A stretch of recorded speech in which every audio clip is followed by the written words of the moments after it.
Assalamualaikum. Di bab 1 ini kita membahas fungsi gambar serta garis dan huruf dalam gambar.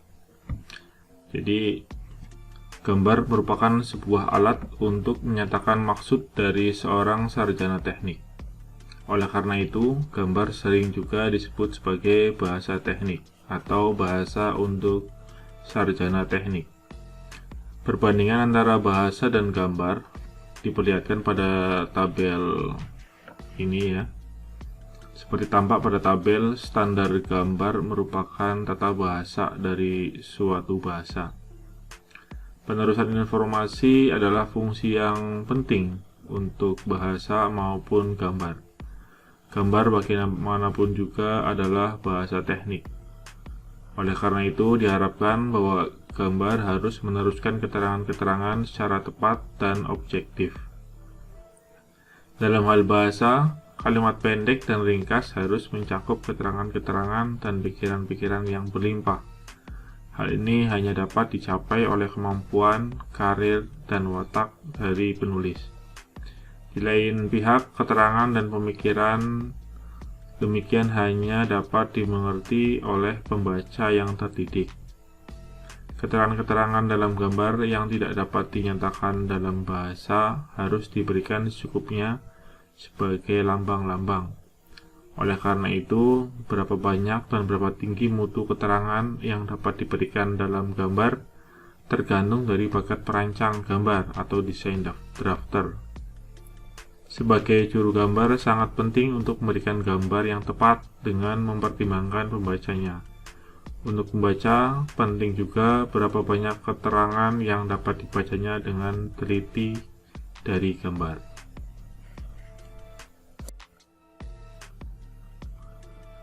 Fungsi gambar dapat dijelaskan sebagai berikut. Yang pertama, media merealisasikan ide. Dalam perencanaan, konsep abstrak yang melintas dalam pikiran diwujudkan dan direalisasikan dalam bentuk gambar melalui proses seperti digambarkan pada gambar 1 berikut. Gambar ini ya. Masalahnya, pertama-tama dianalisa dan disintesa dengan gambar. Kemudian gambarnya diteliti dan dievaluasi. Proses ini diulang-ulang sehingga dapat dihasilkan gambar-gambar yang sempurna. Dengan demikian, gambar tidak hanya melukiskan gambar, tetapi berfungsi juga sebagai peningkat daya berpikir untuk perencana pada gambar berikut. Oleh karena itu, sarjana teknik tanpa kemampuan menggambar kekurangan cara penyampaian keinginan maupun kekurangan cara menerangkan yang sangat penting. Yang kedua, sebagai media penyampaian informasi. Gambar mempunyai tugas meneruskan maksud dari perancang dengan tepat kepada orang-orang yang bersangkutan, kepada perencanaan proses, pembuatan, pemeriksaan, dan perakitan. Orang-orang yang bersangkutan bukan saja orang-orang dalam pabrik sendiri, tapi juga orang-orang dalam pabrik subkontrak ataupun orang-orang asing dengan bahasa lain. Penafsiran gambar diperlukan untuk penentuan secara objektif. Untuk itu, standar-standar sebagai tata bahasa teknik diperlukan untuk menyediakan ketentuan-ketentuan yang cukup.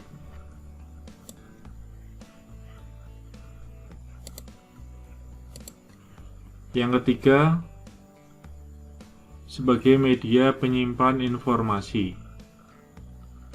Gambar merupakan data teknik yang sangat ampuh, di mana teknologi dari suatu perusahaan dipadatkan dan dikumpulkan.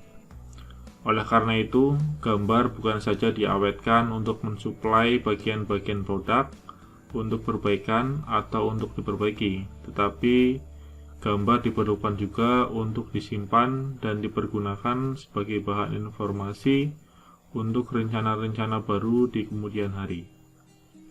Untuk itu diperlukan cara-cara penyimpanan, kodifikasi, nomor urut gambar, dan sebagainya.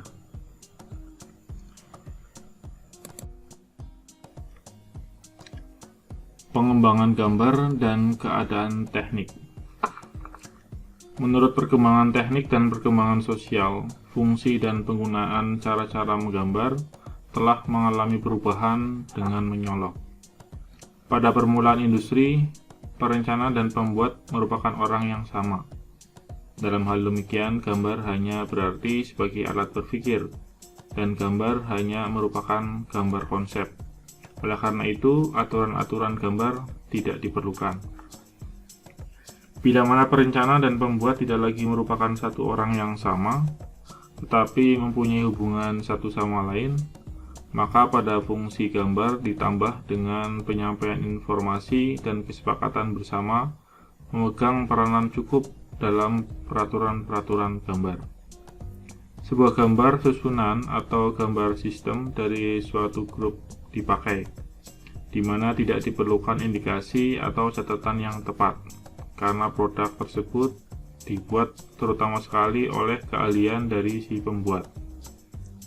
Dalam sebuah pabrik kecil, si perancang akan meminta pada si pembuat untuk membuat sebuah benda kerja. Permintaan tersebut disampaikan melalui sebuah gambar. Dengan demikian, fungsi gambar menjadi cara berpikir dan penyampaian informasi. Gambar-gambar yang diperlukan adalah gambar sistem dari satu grup atau gambar sistem individual. Standar gambar harus dipersiapkan sebagai standar perusahaan yang berlaku umum dalam perusahaan terhadap susunan bagian-bagian. Petunjuknya harus lebih cermat dan seringkali menjadi pegangan bagi para pekerja. Dengan meningkatnya ukuran industri, banyak perusahaan yang mempergunakan gambar, seperti tampak pada gambar 16 berikut. Ya. Gambar-gambar yang dipergunakan dengan sendirinya adalah gambar sistem individual. Standar gambar seharusnya dapat diperoleh pada perusahaan-perusahaan lain, seperti misalnya subkontraktor dalam negeri maupun luar negeri. Isi gambar harus dipilih sedemikian rupa sehingga semua persyaratan dari berbagai orang yang bersangkutan dapat dipenuhi sebagai fungsi gambar. Cara berpikir dan penyampaian informasi tentunya diperlukan.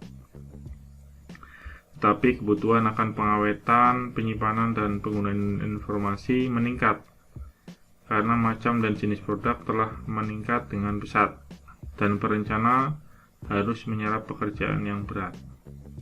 Singkatnya, fungsi dan standar gambar perlu dirubah menurut ukuran industri, ketergantungan pada orang lain, cara-cara produksi, cara-cara reproduksi, mesin gambar instrumentasi. Standar gambar akan berubah sesuai keadaan teknik.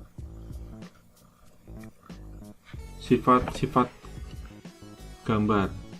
Yang pertama, internasionalisasi gambar. Peraturan-peraturan gambar dimulai dengan persetujuan bersama antara orang-orang bersangkutan, dan kemudian telah menjadi bentuk standar perusahaan. Bersama dengan meluasnya dunia usaha, keperluan standar perdagangan dan standar nasional meningkat. Pada tahun-tahun belakangan ini, peningkatan pembagian kerja secara internasional, perkenalan dengan teknologi asing, telah mengharuskan internasionalisasi standar gambar. Agar supaya tujuan ini dapat dicapai, penunjukan-penunjukan dalam gambar harus sama secara internasional, maupun ketentuan-ketentuan dari pengertian cara-cara penunjukan dan lambang harus diseragamkan secara internasional. Lagi pula, suatu bahasa tentu tidak boleh dicantumkan pada gambar. Penggunaan lambang internasional diperlukan daripada catatan tertulis pada gambar. Yang kedua, mempopulerkan gambar. Dalam lingkungan teknologi tinggi, akibat dikenalnya teknologi, golongan yang harus membaca dan mempergunakan gambar meningkat jumlahnya. Akibatnya diperlukan mempopulerkan gambar, dan gambar harus jelas dan mudah. Peraturan-peraturan dan standar sederhana dan eksplisit sangat diperlukan. Perumusan gambar. Hubungan yang erat antara bidang-bidang industri seperti permesinan, struktur, perkapalan, perumahan atau arsitektur, dan teknik sipil, masing-masing dengan kemajuan masyarakat teknologinya tidak memungkinkan menyelesaikan suatu proyek dari satu bidang saja secara bebas. Bahkan dari itu telah menjadi suatu keharusan untuk menyediakan keterangan-keterangan gambar yang dapat dimengerti, terlepas dari bidang-bidang di atas. Untuk tujuan ini, masing-masing bidang akan mencoba untuk mempersatukan dan mengidentifikasi ke standar-standar gambar. Kemudian sistematika gambar. Mengingat gambar kerja saja, isi gambar menyajikan banyak perbedaan-perbedaan. Tidak hanya dalam penyajian bentuk dan ukuran, tetapi tanda-tanda toleransi ukuran, toleransi bentuk, dan keadaan permukaan juga. Di lain pihak, bersamaan dengan sistematika teknologi, pentingnya gambar dengan lambang grafis telah meningkat, dan lambang-lambang ini dipergunakan secara luas sebagai diagram blok atau aliran proses dalam berbagai bidang industri. Di bawah keadaan-keadaan demikian, jangkauan yang berkembang dan isi gambar sangat memperkuat susunan dan konsolidasi sistem standar gambar. Dan penyederhanaan gambar. Penghematan tenaga kerja dalam menggambar adalah penting, tidak hanya untuk mempersingkat waktu, tapi juga untuk meningkatkan mutu rencana. Oleh karena itu, penyederhanaan gambar menjadi masalah penting untuk menghemat tenaga menggambar. Kemudian modernisasi gambar. Bersamaan dengan kemajuan teknologi, standar gambar juga telah dipaksa mengikutinya. Dapat disebutkan di sini cara-cara baru atau modern yang telah dikembangkan, seperti misalnya pembuatan film mikro, berbagai macam mesin gambar otomatis dengan bantuan komputer, perencanaan dengan bantuan komputer atau computer aided design, dan sebagainya.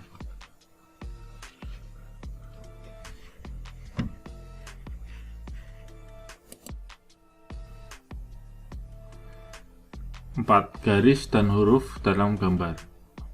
Garis. Dalam gambar diperlukan beberapa jenis garis, yang masing-masing mempunyai arti dan penggunaannya sendiri. Oleh karena itu, penggunaannya harus sesuai dengan maksud dan tujuannya. Jenis-jenis garis. Jenis-jenis garis yang diperlukan dalam gambar mesin ditentukan oleh gabungan bentuk dan tebal garis. Tiap jenis dipergunakan menurut peraturan tertentu. Ada 4 jenis garis seperti dijelaskan pada tabel 2 berikut. Ada garis nyata atau garis kontinu, garis gores, ada garis bergores, dan ada garis bergores ganda.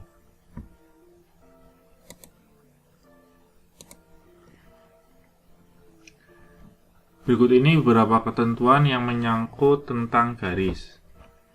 Yang pertama, jenis garis menurut tebalnya ada 2 macam, yaitu garis tebal dan garis tipis. Kedua jenis tebal garis ini mempunyai perbandingan 1:0,5. Tebal garis dipilih sesuai besar kecilnya gambar dan dipilih dari deretan tebal berikut: 0,18, 0,25, 0,35, 0,5, 0,7, 1, 1,4, dan 2 mm. Yang kedua, karena kesukaran-kesukaran yang ada pada cara reproduksi tertentu, tebal 0,18 mm ini sebaiknya jangan dipakai.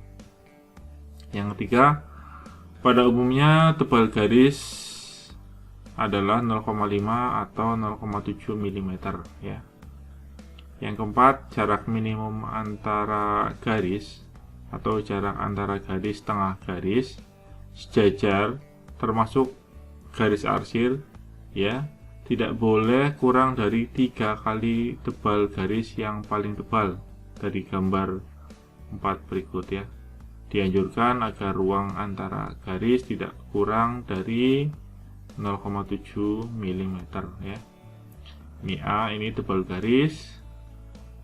Kemudian B itu adalah jarak antar garis, dianjurkan minimum 3A ya. Kemudian C di sini antara ruang antar garis, dianjurkan tidak kurang dari 0,7 mm. Dan yang kelima, pada garis-garis sejajar yang berpotongan pada gambar 5 ini, jaraknya dianjurkan paling sedikit 4 kali tebal garis ya. Ini adalah garis-garis sejajar yang berpotongan. Yang keenam, bila beberapa garis berpusat pada sebuah titik, garis-garisnya tidak digambar berpotongan pada titik pusatnya, tapi berhenti pada titik di mana jarak antara garis kurang lebih sama dengan 3 kali lebih tebal garisnya. Pada gambar 6 berikut ya. Ini garis-garis yang memotong pada sebuah titik. Kemudian yang ketujuh, garis gores dan garis bertitik yang berpotongan atau bertemu harus diperlihatkan dengan jelas titik pertemuannya atau titik perpotongannya, seperti pada gambar 7 ini ya. Panjang garis gores dan jarak antaranya pada satu gambar harus sama. Panjang ruas antara harus cukup pendek dan jangan terlalu panjang ya. Ini adalah gambar garis gores dan garis bertitik.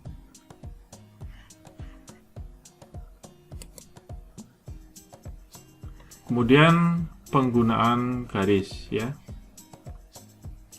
Dalam gambar dipergunakan beberapa jenis garis dalam bentuk dan tebal sesuai dengan penggunaannya, seperti pada tabel 3 berikut ya. Gambar-gambar di sini memperlihatkan contoh-contoh penggunaannya jenis-jenis garis.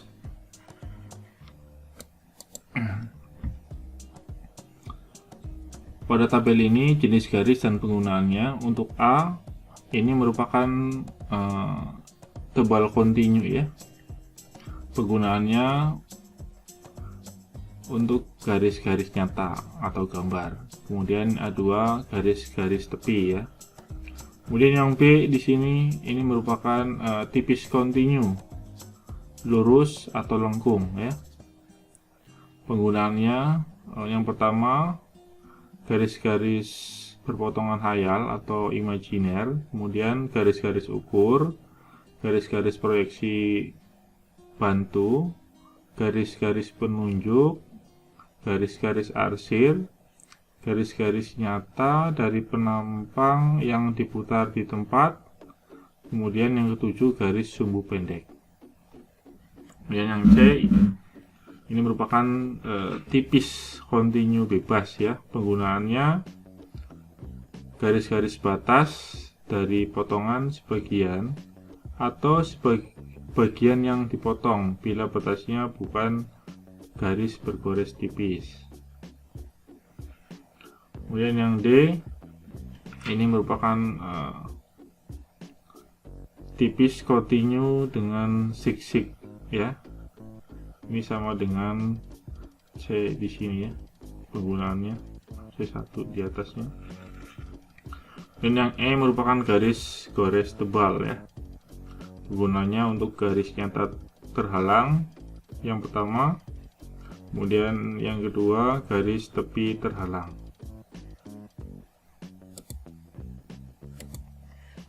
Kemudian yang F ini merupakan garis gores tipis. Penggunaannya untuk yang pertama gaya nyata terhalang, yang kedua garis tepi terhalang. Kemudian yang G ini merupakan garis bergores tipis. Yang pertama penggunaannya garis nyata terhalang, garis sumbu. Kemudian yang kedua garis simetri, dan yang ketiga lintasan. Kemudian yang H ini merupakan garis bergores tipis yang dipertebal pada ujung-ujungnya dan pada perubahan arah. Ini penggunanya garis bidang potong ya. J di sini ini adalah garis bergores tebal. Penggunanya penunjukan permukaan yang harus mendapatkan penanganan khusus. Yang K ini adalah garis bergores ganda tipis. Penggunaannya untuk bagian yang berdampingan, yang kedua batas-batas kedudukan benda yang bergerak, yang ketiga garis sistem atau pada baja profil, dan yang keempat bentuk semula sebelum dibentuk, yang kelima bagian benda yang berada di depan bidang potong.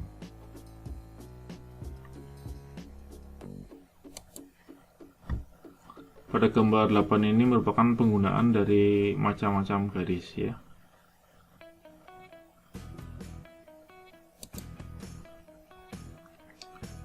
Garis-garis yang berhimpit.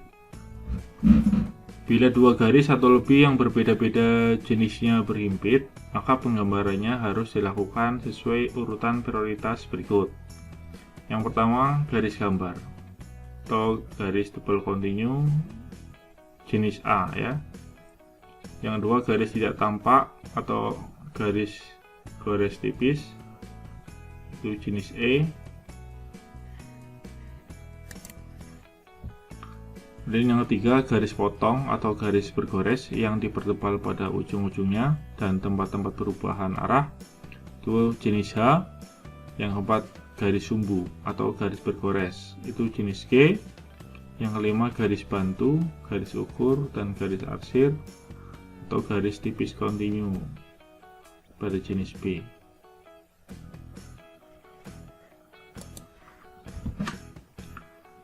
Huruf-huruf. Dalam gambar, huruf-huruf, angka-angka, dan lambang-lambang dipergunakan untuk memberikan ukuran-ukuran, catatan-catatan, judul, dan sebagainya di samping gambar-gambar itu sendiri. Ciri-ciri yang perlu pada huruf dan angka pada gambar teknik adalah yang pertama, jelas. Yang kedua, seragam. Yang ketiga, dapat dibuat mikrofilm atau lain cara reproduksi. Oleh karena itu, huruf dan angka harus digambar dengan cermat dan jelas agar supaya tidak menimbulkan salah baca dari pembaca gambar yang berbeda-beda. Angka-angka baru dapat dibedakan dengan jelas agar tidak menimbulkan keraguan antara mereka walaupun terdapat kerusakan ringan.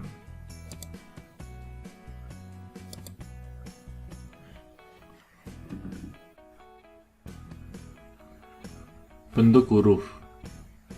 Bentuk huruf harus mudah dibaca dan ditulis ya.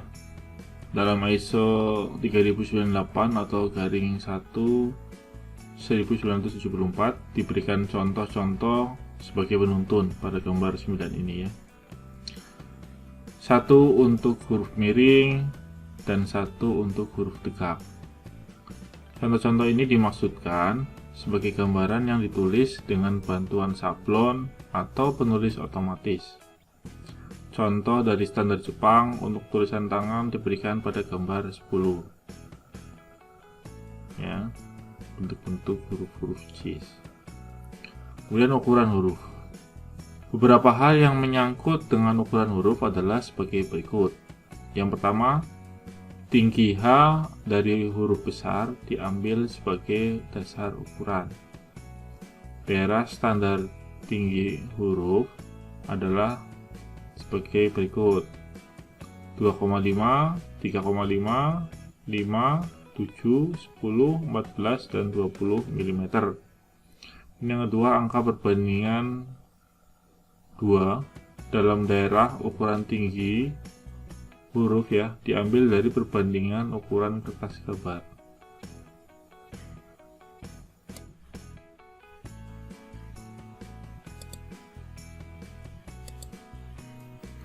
Yang ketiga, tinggi H atau tinggi huruf besar ini ya, dan C tinggi huruf kecil tidak boleh kurang dari 2,5 mm. Ini berarti bahwa bila terdapat gabungan antara huruf besar dan kecil, dengan huruf kecil setinggi 2,5 mm, maka H akan menjadi 3,5 mm. Yang keempat, tabel huruf D ditentukan oleh dua perbandingan standar D per H, 1/14 dan 1/10. Perbandingan yang dianjurkan untuk tinggi huruf-huruf kecil, jarak antara huruf-huruf, ruang minimum antara garis bis dasar, dan jarak antara perbatasan-perbatasan diberikan pada tabel 4 dan tabel 5. Ini adalah tabel 4, perbandingan huruf A, D sama dengan H/14. Kemudian ini tabel 5, perbandingan huruf A, D sama dengan H/10.